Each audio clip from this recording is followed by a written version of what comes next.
Welcome to this week's version of the technique Hump. This time we're doing the second part of the shadow nose technique.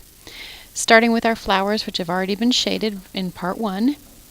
Now I'm taking the Inktense yellow pencil and I scribbled it onto the flower, and I'm using a brush to push it out into the center and into where the stamen are. You always use a heat tool with the Inktense pencils because once you set your work, it's going to stay where it is and you don't have to worry about the colors bleeding with the next layer of what you do. But I just did this very lightly for this part because I actually wanted to pull just a little bit of that pale yellow back out and into the petals. So didn't quite set it all the way. So I could pull it a little bit more, but just very pale.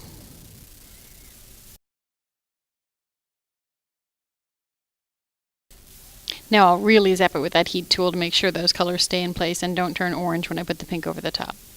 Speaking of orange, I took a little bit here and just went in the center and kind of highlighted the center of the flowers and then outlined the very edges of it as well in the stamen, just for a little bit of contrast.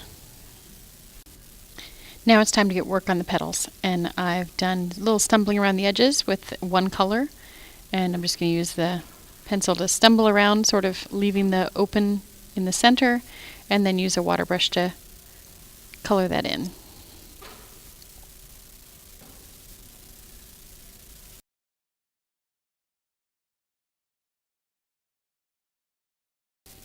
With this particular design, there's a white sort of edge on each leaf or each petal, and I want to make sure and avoid that. The nice thing about the Inktense is I really have that kind of control where I can just bring it right up to the edge and then just sort of flick in the color to the center to have a paler center, but a nice vibrant edge.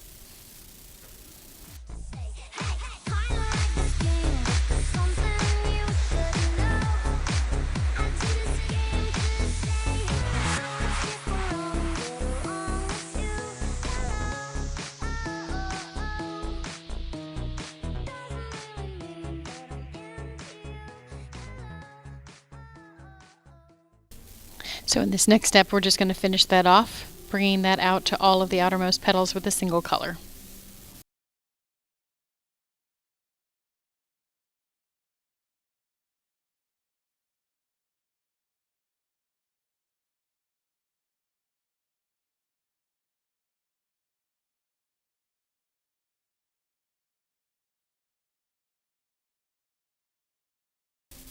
And then we freeze it in place using the heat tool.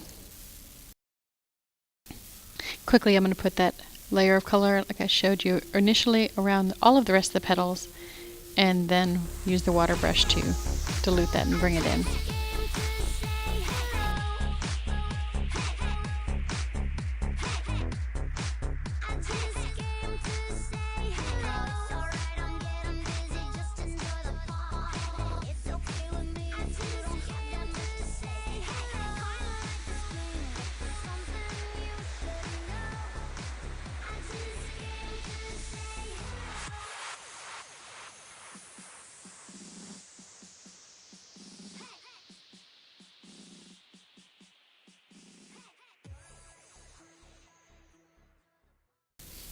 Now I'm going to bring in a slightly darker color and sort of scribble it in and create that texture, the veining in the petals on every single area, and then use the water brush to just dilute it in, kind of flick it in slightly, but I really want to leave the pencil marks showing that texture.